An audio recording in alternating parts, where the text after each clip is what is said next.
सत्य वचन, अमर वचन, जीवित वचन, दिव्य वचन, सत्य वचन, अमर वचन, जीवित वचन। साई दा बामा बनी दा बामा बगै रे सनी रे सनी रे सनी रे सनी रे सा। दिव्य वचन, सत्य वचन, अमर वचन, जीवित वचन, दिव्य वचन, दिव्य वचन।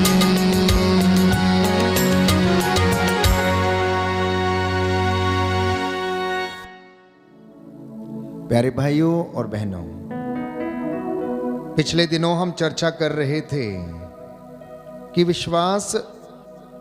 विश्वासी के जीवन की और आध्यात्मिक जीवन की पराकाष्ठा है।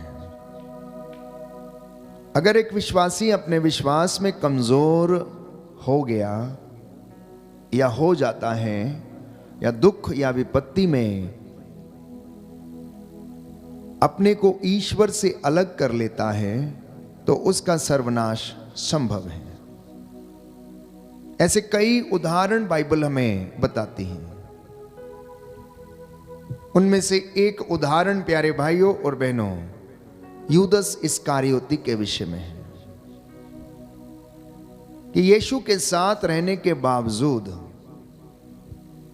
यूदस इस्कारियोती प्रभु पर विश्वास करने में असमर्थ रहा। वो हमेशा उन्हें धोखा देने की बात सोचता रहा। खजाने में जो जमा होता उसमें से चोरी करना, जैसा कि बाइबल हमें बताती है, ये उसका काम था। और हम जानते हैं कि उसका अंत कैसे हुआ। विश्वास के अभाव में उसका अंत हो गया क्योंकि वह परमेश्वर से दूर चला गया था। तो जब विश्वास कमजोर हो जाता है, जब परमेश्वर पर निर्भरता समाप्त हो जाती है, when you lose the dependence on God, वो समय प्यारे भाइयों और बहनों हमारी दुर्गति का और सर्वनाश का समय होता है। इसलिए हमें सांसारिक चीजों पर भरोसा करने की अपेक्षा परमेश्वर पर भरोसा करने की आवश्यकता है। Learning to depend on God. और इसी क्रम में प्यारे भाइयों और बहनों प्रभु ने आज वचन दिया है कि मेरे बच्चों से कहो कि ये मात्र डिवोटी बनकर जीवन ना जिए, बल्कि शिष्य बने। और जो शिष्य बन चुके हैं वो प्रेरित बनने की कोशिश करें। प्यारे भाइयों और बहनों, भक्त से शिष्य बनना और शिष्य से प्रेरित बनना, ये प्रभु यीशु का आह्वान है। ये मसीही जीवन का निमंत्रण है। कई लोग पूरी जिंदगी डिवोटी बनकर गुजार देते हैं, लेकिन शिष्य कभी नहीं बनते हैं, क्योंकि शिष्य बनने के लिए ओबीडियंस की आवश्यकता है, गुरु की आज्ञा का पालन करने की आवश्यकता है। और यदि आप आज्ञा पालन सीख भी गए हैं तो प्यारे भाइयों और बहनों उसे एग्जीक्यूट करने की आवश्यकता है, दिखाने की आवश्यकता है। तो आज्ञा पालन के तहत हम प्रेरिताई का कार्य करते हैं। और जब कोई व्यक्ति प्रेरिताई का काम करता है तो प्रेरिताई के काम में शहादत हमें देनी पड़ती है। अपोस्टलशिप प्यारे भाइयों और बहनों, उसमें मार्टरडम निश्चित है, यानी कि शहादत निश्चित है। मसीही जीवन का क्रम इस तरीके से आगे बढ़ना चाहिए। भक्त से शिष्य, शिष्य से प्रेरित और प्रेरित से शहादत। और वो शहादत जब हम उसके विषय में पढ़ते हैं, यीशु के नाम पर दी गई है, परमेश्वर के नाम पर जो शहीद हुए हैं, वो दूतों की संगति में, संतों की मंडली में पाए जाएंगे, जो अपने वस्त्रों को यीशु के पवित्र लहू के साथ धो चुके हैं। बोलिए आमेन, आमीन, हालेलुया, हालेलुया, हालेलुया। हालेलुया। हे प्रभु यीशु, हे प्रभु यीशु, मुझे जीवन का मार्ग दिखाइए। मुझे जीवन का मार्ग दिखाइए। Hallelujah, hallelujah. संसार के माया मोह से संसार के माया मोह मेरी से दृष्टि हटा दीजिए। मेरी दृष्टि हटा दीजिए। मुझे अपने मार्ग द्वारा मुझे अपने मार्ग द्वारा नव जीवन प्रदान कीजिए। नव जीवन प्रदान कीजिए। Hallelujah, hallelujah, hallelujah. हालेलुया। तो ये काम कैसे होगा कि हम भक्त से शिष्य बने, और जब हम शिष्य बन जाते हैं तो प्रेरित बने, और जब हम प्रेरित की श्रेणी में आ जाते हैं तो हम शहादत के लिए तैयार रहे। इसके लिए परमेश्वर के वचन में विश्राम करने की आवश्यकता है। We need to rest in the word of God। और जब तक कोई व्यक्ति परमेश्वर के वचन में विश्राम नहीं करता, तब तक वो इन सब बातों को नहीं कर पाता। तब तक वो यूं ही रिचुअलिस्टिक व्यक्ति बनकर रह जाएगा। सुबह को उठना, प्रार्थना बोलना, उसके बाद अपना काम करना, दोपहर को फिर प्रार्थना करना, शाम को फिर रोजरी बोलना, लेकिन जुबान कभी अच्छी नहीं होती, कान कभी मानते नहीं, दिन भर लड़ाई झगड़ा, मन मुटाव और निंदा की बातें वो कभी जाती नहीं। प्यारे भाइयों और बहनों, जब आप प्रेरित बन जाते हैं तब ये सब कुछ समाप्त हो जाता है, सब कुछ नया बनता है। तो इसलिए बाइबल हमें बताती है, लूकस के सुसमाचार अध्याय 10 पद संख्या 39 में हम पढ़ते हैं कि मरियम यीशु के चरणों में बैठी, उसने उसके वचन को सुना, जो उससे यीशु कहता है कभी नहीं ले लिया जाएगा, कोई नहीं ले सकता उनसे।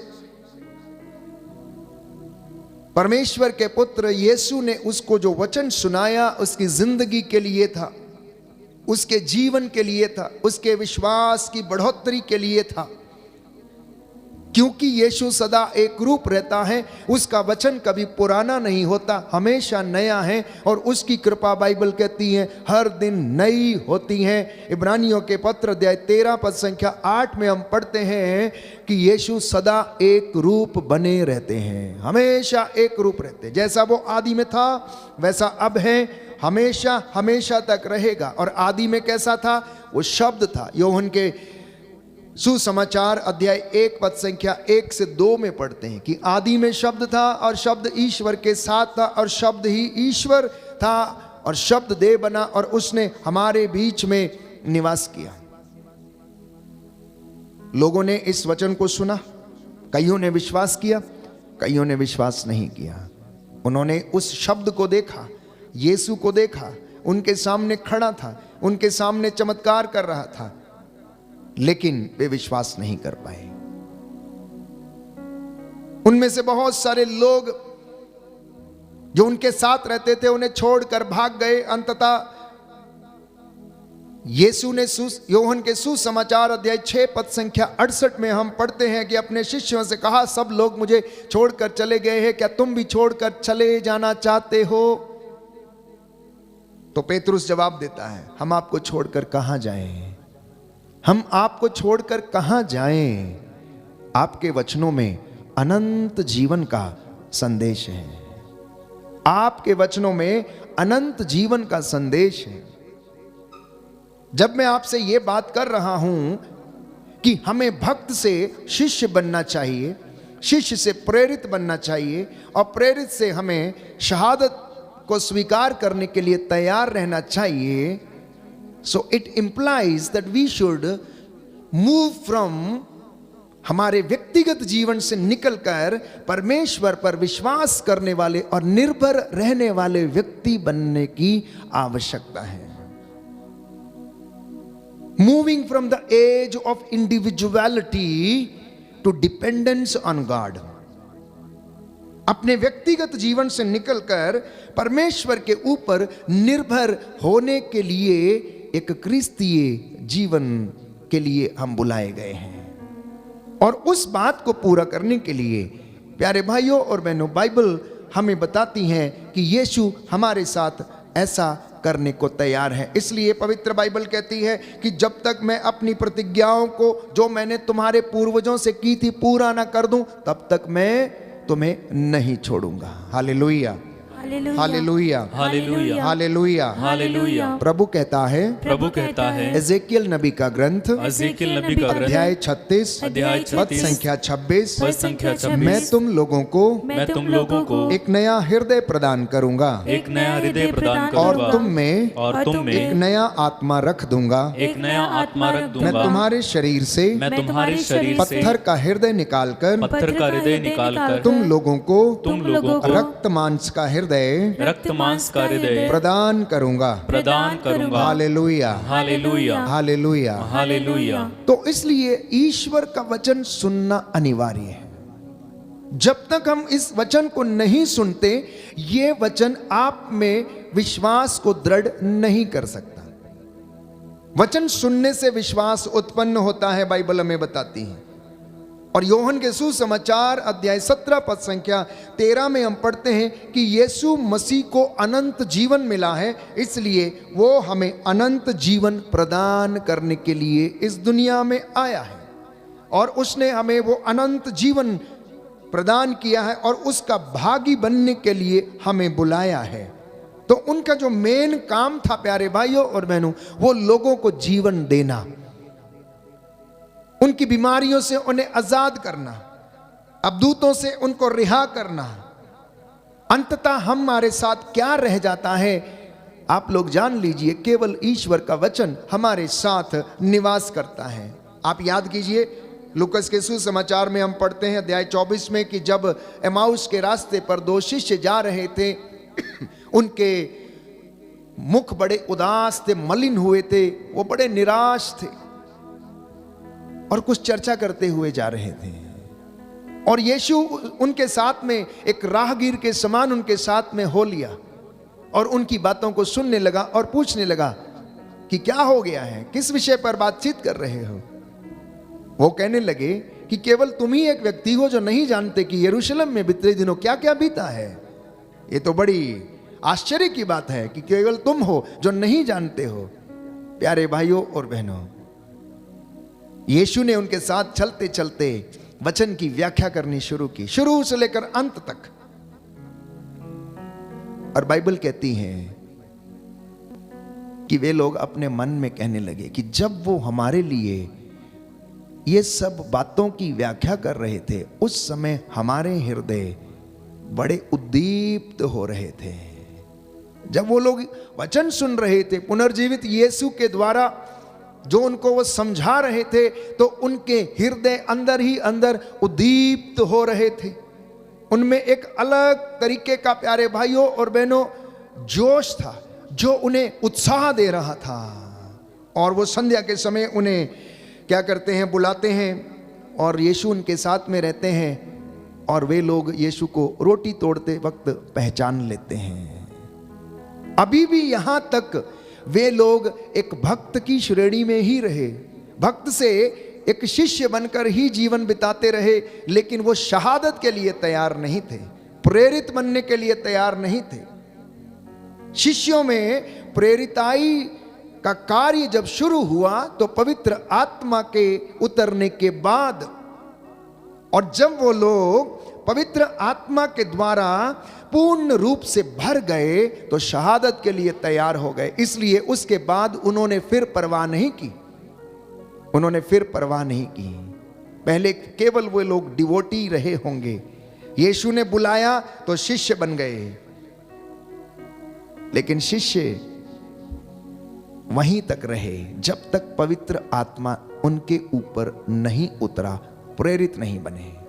पवित्र आत्मा के वरदान जब उनके अंदर भर गए, डर खत्म हो गया, भय खत्म हो गया, तब वे लोग अपने प्राणों को निछावर करने के लिए तैयार हो गए। फिर उन्होंने पीछे मुड़कर नहीं देखा। Hallelujah, hallelujah. यीशु की स्तुति हो, यीशु की स्तुति यीशु हो, को धन्यवाद, यीशु को धन्यवाद, यीशु की आराधना हो, यीशु की आराधना हो, यीशु की महिमा हो, यीशु की महिमा हो, यीशु को धन्यवाद। यीशु को धन्यवाद, हालेलुया, हालेलुया, हालेलुया। हालेलुया। तो संत जेरोम लिखते हैं कि ignorance of the word of God is ignorance of Jesus Christ.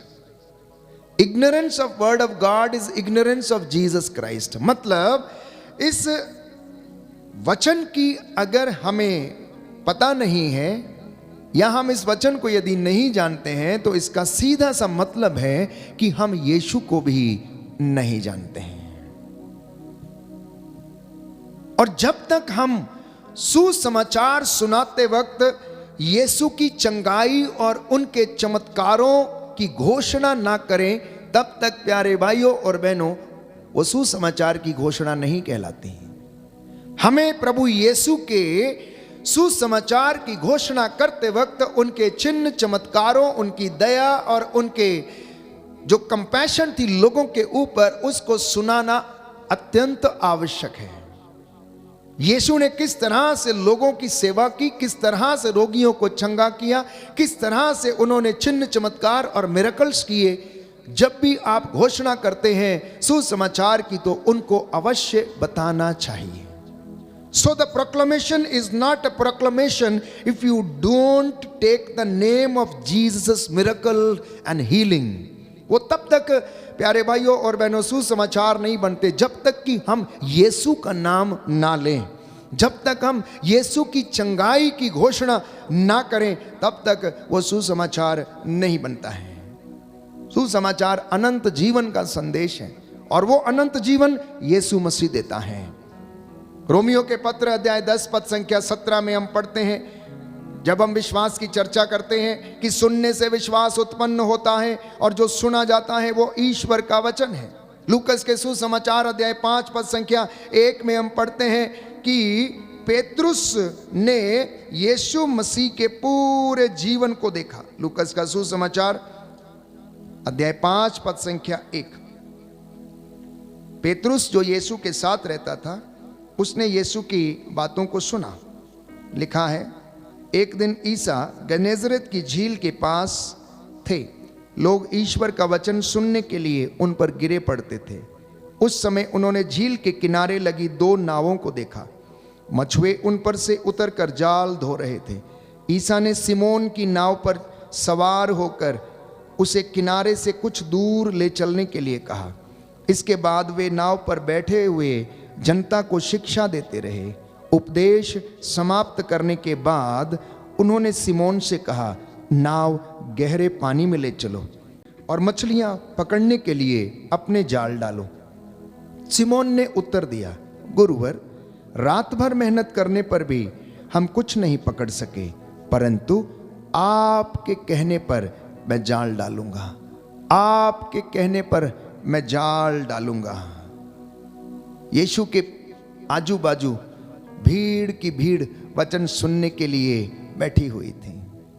क्योंकि यीशु सबको दिख जाए, इसलिए यीशु सिमोन की नाव पर चढ़ गए और समुद्र के किनारे जो नावें लगी हुई थीं उस पर बैठकर लोगों को वचन सुनाने लगे। पेतरुस बड़े ध्यान से सुन रहा था कि यीशु क्या कह रहे हैं। He was amazed on his teachings the way Jesus was teaching. Petrus असमंजस में जरूर पड़ गया होगा, आश्चर्यचकित जरूर हो गया कि जिस अधिकार के साथ यीशु इन तमाम लोगों को और भीड़ को वचन सुना रहे थे। प्यारे भाइयों और बहनों, यीशु अधिकार के साथ बोल रहे थे। इसलिए जब उनसे यीशु ने कहा कि अब तुम, इसके बाद शिक्षा देते रहे। उपदेश समाप्त होने के बाद उन्होंने सिमोन से कहा, नाव गहरे पानी में ले चलो। वचन सुनाने के बाद, शायद वचन सुनाने से पहले यीशु पेतरुस से बोलते नाव गहरे पानी में ले चलो, तो वो नहीं मानता या नहीं सुनता, या हो सकता विश्वास नहीं करता। लेकिन जब उसने विश्वास आ गया, जब उसने वचन सुना और उसने विश्वास किया, उन्होंने यीशु के अधिकार को देखा, वो असमंजस में पड़ गया, आश्चर्यचकित था कि यीशु किस अधिकार के साथ बोल रहे हैं और अब दूतों को डांटते हैं। तो उसने कहा, कि रात भर मेहनत किया है, कुछ नहीं मिला है, लेकिन फिर भी आपके कहने पर मैं जाल डालूंगा। और उसने डाला। लिखा है आगे, प्यारे भाइयों और बहनों, ऐसा करने से बहुत अधिक मछलियां फंस गईं और जाल फटने को हो गया। उन्होंने दूसरी नाव को अपने साथियों को इशारा किया कि आकर हमारी मदद करें। वे आए और उन्होंने दोनों नावों को मछलियों से इतना भर लिया कि नावें डूबने को हो गईं। और यह देखकर सिमोन ने ईसा के चरणों पर गिरकर कहा, प्रभु मेरे पास से चले जाइए, मैं तो पापी मनुष्य हूं। अब सुनिए ध्यान से कि जब आप वचन सुनते हैं तो आप में विश्वास उत्पन्न होता है, और जब आप विश्वास करने लगते हैं तब हमें अपना अपराध बोध या अपना पाप नजर आने लगता है और हम प्रायश्चित करते हैं, स्वीकार करते हैं। इसलिए जब तक वचन नहीं सुना जाता, कोई भी व्यक्ति अपने आप को पापी या अपराधी नहीं कहता है, क्योंकि उसके अंदर वचन का ज्ञान नहीं है। वचन को सुनने के बाद प्यारे भाइयों और बहनों, जब ये चमत्कार पेतरुस के जीवन में हो गया तो उसने ईसा के चरणों पर गिरकर कहा कि मेरे पास से आप चले जाइए, क्योंकि मैं तो एक पापी मनुष्य हूं। हालेलुया,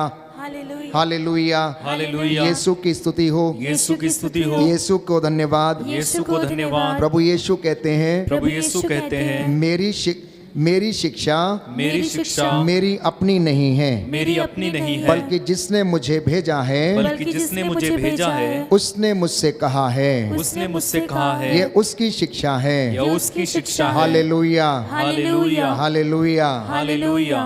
तो इसलिए हमें वचन को बड़े ध्यान से सुनने की आवश्यकता है। We need to listen to the word of God very very attentively.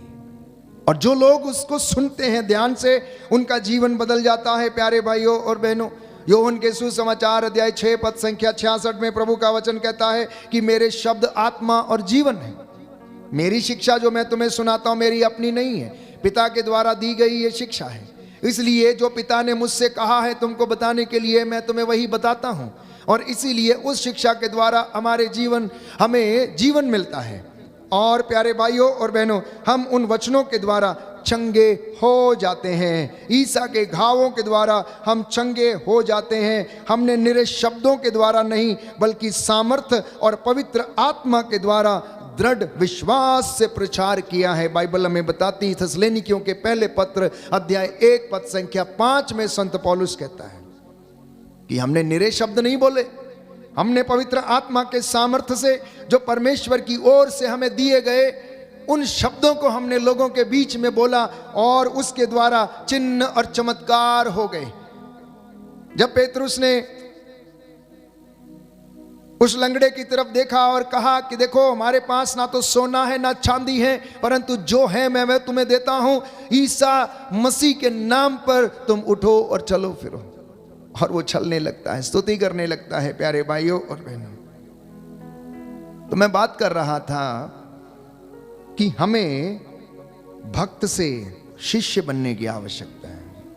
और जब आप शिष्य बन जाते हैं तो हम आज्ञा पालन सीख लेते हैं, क्योंकि एक शिष्य से सबसे ज्यादा जो चीज डिमांड की जाती है वो है आज्ञाकारिता। और जब कोई व्यक्ति आज्ञाकारी हो जाता है तो प्यारे भाइयों और बहनों, वो परमेश्वर के जीवन को आनंद पूर्वक जीने लगता है। और ऐसा ही कुछ लोगों के जीवन में हुआ। तो इस क्रम में मैंने आपसे कहा, we need to move from the age of individuality to dependence on God. मतलब कि हमें अपने व्यक्तिगत जीवन को त्याग कर ईश्वर पर निर्भरता सीखनी चाहिए, और तब हम परमेश्वर के साथ जुड़ने लगते हैं। क्योंकि बाइबल हमें बताती है, जब आप निर्भरता सीख जाते हैं तो हम उसके ऊपर निर्भर होने लगते हैं। और निर्गमन ग्रंथ अध्याय 14 पद संख्या 14 में परमेश्वर का वचन ये कहता है कि परमेश्वर तुम्हारे लिए युद्ध लड़ेगा। तो एक विश्वासी की जो बुलाहट है, एक विश्वासी का जो मिशन है, वो ये है प्यारे भाइयों और बहनों कि हम परमेश्वर की ओर बढ़े, हम भक्त से शिष्य बने, शिष्य से प्रेरिताई की ओर बढ़े, और प्रेरिताई में जब हमें शहादत भी देनी पड़े तो उसके लिए हम तैयार हो जाएं। स्तेफनुस के विषय में हम पढ़ते हैं प्रेरितों का कार्यकलाप अध्याय 7 पद संख्या 56 में, Acts of the Apostles chapter 7 verse 56, कि जब पेतरुस शहीद होने के लिए तैयार हो गया, वो प्रेरित तो था ही, परमेश्वर के का काम करता था, सेवकाई करता था, यीशु के वचन का प्रचार करता था, और वो कहने लगता है कि स्तेफनुस ने कहा कि मैं स्वर्ग को खुला हुआ देख रहा हूं। प्रेरितों का कार्यकलाप अध्याय 7 पद संख्या 56 में यदि आप पढ़ेंगे तो स्तेफनुस जिसे पत्थरों से मार डाला जा रहा था, प्यारे भाइयों और बहनों, वो देखता है कि स्वर्ग का द्वार जो है वो खुला हुआ है, स्वर्ग का द्वार खुल चुका है, और वह स्तेफनुस ने पवित्र आत्मा से परिपूर्ण होकर स्वर्ग की ओर दृष्टि की और ईश्वर की महिमा को तथा ईश्वर के दाहिने विराजमान ईसा को देखा। वह बोल उठा, मैं स्वर्ग को खुला और ईश्वर के दाहिने विराजमान मानव पुत्र को देख रहा हूं। इस पर उन्होंने ऊंचे स्वर से चिल्लाकर अपने कान बंद कर लिए, वे सब मिलकर उस पर टूट पड़े। प्रेरिताई से जब हम शहादत की ओर प्यारे भाइयों और बहनों बढ़ने लगते हैं तो हमारे जीवन में चिन्ह और चमत्कार होने लगते हैं। परमेश्वर हमें अपनी बाहों में लेने के लिए तैयार रहता है। हमारा दुख जो प्रभु के लिए सहन किया गया है कभी बेकार नहीं जाएगा। जो प्रभु के नाम पर दुख सहता है वो कभी भी दुख बेकार नहीं जाएगा। It will never go in vain. स्तेफनुस ने प्रभु के लिए अपने आप को निछावर किया, शहीद हो गया, उसे पत्थरों से मार डाला गया, सब लोग उसके ऊपर टूट पड़े। उसे विश्वास था कि वो स्वर्ग में उसे क्या किया जा रहा है, स्वीकार किया जा रहा है, और प्रभु उसे अपनी गोद में लेने के लिए तैयार है प्यारे भाइयों और बहनों, क्योंकि वे अपने प्रभु के लिए अपने आप को स्वीकार कर रहे थे। तो जब हम विश्वास करते हैं तब ये सारे काम हम कर सकते हैं, लेकिन जब हम विश्वास में कमजोर होते हैं, तो मैंने आपको एक उदाहरण दिया, हम यूदस इस्कारियोती के जैसे जाकर अपने आप को सर्वनाश कर लेते हैं। Why did Judas lose his life? क्यों उसने अपना जीवन खो दिया? क्योंकि उसने यीशु के ऊपर संपूर्ण रूप से विश्वास नहीं किया। क्यों वो गिर गया? क्योंकि वह यीशु के दूर चला गया था, वो यीशु से दूर चला गया था। यूदस का हृदय यीशु से दूर था, उसका मन यीशु से दूर था, वो केवल सांसारिक चीजों में रमा हुआ था, वो सांसारिक तृप्ति से अपने आप को भरना चाहता था, लेकिन ऐसा हुआ नहीं प्यारे भाइयों और बहनों। और मात्र चांदी के 30 सिक्कों में उसने यीशु मसीह के जीवन का सौदा कर लिया। शिष्य होने के बावजूद वो प्रेरित बनने में असमर्थ रहा, आज्ञा का पालन नहीं कर पाया, प्यार नहीं कर पाया। आज दुनिया में बहुत सारे लोग हैं जो शिष्य होने का दावा करते हैं, जो भक्त होने का दावा करते हैं, लेकिन शायद उनका हृदय परमेश्वर से बहुत दूर है, उनका जीवन परमेश्वर के अनुरूप नहीं, वचन के अनुरूप नहीं है। He insulted Jesus with just 30 coins। प्यारे भाइयों और बहनों, आज इस बात को हमें गहनता से मनन चिंतन करने की आवश्यकता है। लिखा है कि यूदस ने, प्यारे भाइयों और बहनों, 2 मालिकों की सेवा करनी चाहिए, एक धन की और एक ईश्वर की, एक धन की और एक ईश्वर की। एक भक्त, एक शिष्य जब इस तरह के जाल में फंस जाता है और निर्णय नहीं ले पाता है कि वो धन की सेवा करेगा या ईश्वर की, तो उसका भटकना अनिवार्य है, वो भटक जाएगा। और यूदस के जीवन में ऐसा हुआ क्योंकि वो दो स्वामियों की सेवा करने की कोशिश कर रहा था और ईसा ने कहा कि तुम दो स्वामियों की सेवा नहीं कर सकते, या तो तुम एक से बैर करोगे और दूसरे से प्रेम। दूसरी बात उसके जीवन में यह थी कि वो अपने समुदाय से अलग रहा। He was away from his community। और यही कारण था कि वो गिर गया, यही कारण था कि वो भटक गया, यही कारण था कि शैतान ने उसको अपने फंदे में फंसा लिया और उसने जाके अपने आप को नुकसान पहुंचाया, फांसी लगा ली। इतना ही नहीं, वो भटक भी गया था, वो दूर चला भी गया था, वो गिर भी गया था, उसने गलती भी कर ली, लेकिन उसके अंदर ये हिम्मत नहीं आई कि उठ के वापस चला जाए और माफी मांग ले और कहे कि मुझसे गलती हो गई। आज दुनिया में ऐसे कई लोग हैं प्यारे भाई और बहनों, और यही कारण है कि उनके जीवन में बहुत सारी समस्याएं हैं, बहुत सारा कष्ट है। जब कोई व्यक्ति अपने आप को स्वीकार नहीं कर पाता है, जब कोई व्यक्ति अपनी गलती को स्वीकार नहीं करता, तो वो अपने को हानि पहुंचाता है। तो जब कोई व्यक्ति अपनी इच्छा पूरी करना चाहता है ना कि ईश्वर की, तो वह परमेश्वर से दूर चला जाता है। इसलिए आज के इस पवित्र संध्या के समय प्रभु चाहता है कि हम केवल भक्त ना बने, हम भक्त से एक स्टेप ऊपर उठें, शिष्य बनने की श्रेणी में आए। और जब शिष्य बन जाते हैं तो आज्ञा पालन सीखें। आज्ञा पालन किसकी आज्ञा? इस वचन में जो लिखा गया है उसको स्वीकार करना और उसकी आज्ञा मानना और उसके अनुसार जीवन बिताना।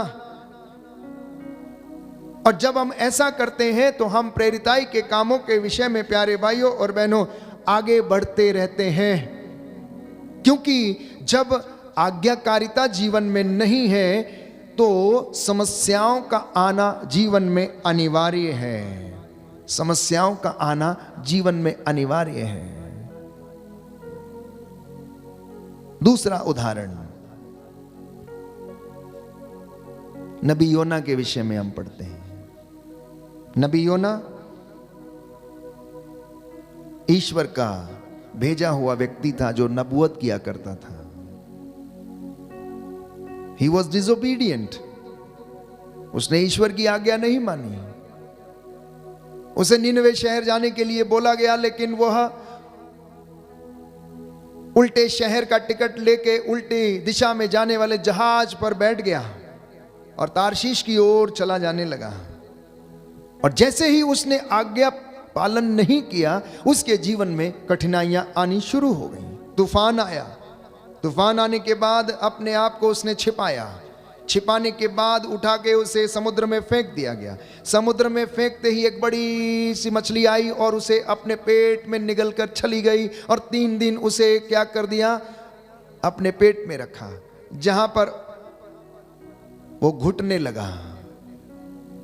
उस मच्छ की बेली में वो रहा प्यारे भाई और बहनों। दुख और कष्ट की परिस्थिति से वो गुजरने लगा। तो आज्ञा का पालन नहीं करने से, परमेश्वर से दूर जाने के कारण हम अपने जीवन में कठिनाइयों को आमंत्रित करते हैं। हम अपने जीवन में कठिनाइयों को आमंत्रित करते हैं। कई बार मेरे और आपके जीवन में भी ये परिस्थिति आ सकती है कि जोना कॉम्प्लेक्स हमारे जीवन में डेवलप हो सकता है कि हम आज्ञा नहीं मानते और परिस्थितियों हम जब विषम हो जाती हैं तो हम क्या करने लगते हैं? कुड़कुड़ाने लगते हैं, कंप्लेन करने लगते हैं। और योना ने भी ऐसा ही किया। एक तो सही बोला, पहले अच्छे से जाओ, नहीं गया, उल्टी दिशा में गया और आया, अब दुख में रहा। फिर से प्रभु ने उस पर दया किया, उसको बाहर लाकर समुद्र के किनारे मच्छ ने उगल दिया। अब फिर से क्या करने लगा योना? शिकायतें शुरू कर दी। शिकायतें शुरू करने लगा, constantly complaining, very desperate and disappointed. इतना निराश और निरुत्साह, लगातार एक के बाद एक कंप्लेन, एक के बाद एक कंप्लेन। यहां पर छाया नहीं है, यहां इतनी गर्मी है और यहां इतना कठिन समय कैसे बीतेगा? प्रभु ने फिर से कहा चलो कोई बात नहीं, तुमको ये भी दे देते हैं। लेकिन फिर भी उसका मन नहीं भरा। He loses the temper, उसका क्रोध भड़कने लगता है, गुस्सा करने लगता है, और प्रभु आदेश देता है कीड़े को जाओ जो लता उगी थी उसको काट दो। और प्रभु कहता है चलो तुम ऐसे ही ठीक हो, रहो ऐसे ही, तुम ऐसे ही जीना चाहते हो, you be like this only. प्यारे भाइयों और बहनों, many a times we also go through the same Jonah complex। तो जब हम प्रेरिताई का काम पकड़ लेते हैं या जब हम प्रेरिताई में आगे बढ़ने लगते हैं, तब हमें प्यारे भाइयों और बहनों परमेश्वर पर निर्भर होने की आवश्यकता है। अब प्रभु का नबी जो नबूवत करने का काम करता है वो परमेश्वर पर निर्भर नहीं है, इसीलिए वो क्या करने लगता है, शिकायतें करने लगता है। प्रभु का भक्त प्रभु पर निर्भर नहीं है, इसलिए वो शिकायतें करने लगता है। इसलिए आम तौर पर विश्वासी क्या करने लगता है, जब विश्वास में कमजोर है तो कहने लगता है मेरा भाग्य फूटा है, भगवान ने मेरे साथ ऐसा क्यों किया, मेरे साथ ही ऐसा क्यों होता है, मेरे ही परिवार में ऐसा क्यों है, प्रभु मेरे ही जीवन में ऐसा क्यों है। तो उधर से जवाब मिलता है कोई बात नहीं बेटा, शांत रह, शांत रह, दुख की भट्टी में तेरी परख कर रहा हूं, मैं दुख में तुझे देख रहा हूं कि तेरा मनोभाव कैसा है। ये जवाब मिलेगा आपको आगे से। Don't worry, I will take care, every word which I have promised to your ancestors, जब तक वो पूरा ना हो जाए तब तक मैं तुझे नहीं छोड़ूंगा। ये आपको जवाब मिलेगा अगर आप सचमुच में विश्वास करने वाले व्यक्ति हैं। तो आज के इस पवित्र दिन में प्रभु चाहता है, मैं फिर से एक बार संक्षिप्त रूप से दोहराना चाहता हूं कि आप केवल भक्त ना रहें, केवल क्रिस्त भक्त ना रहें, शिष्य बने। और शिष्य बनने के लिए आपको उसका मूल्य अदा करना पड़ेगा। You need to pay the cost of discipleship. And the cost of discipleship is, my dear brothers and sisters, obedience. Obedience. और जब कोई व्यक्ति आज्ञाकारिता सीख जाता है, ओबीडियंस सीख जाता है, तो प्रेरित बनना उसके लिए आसान हो जाता है। प्रेरित बनना आसान हो जाता है।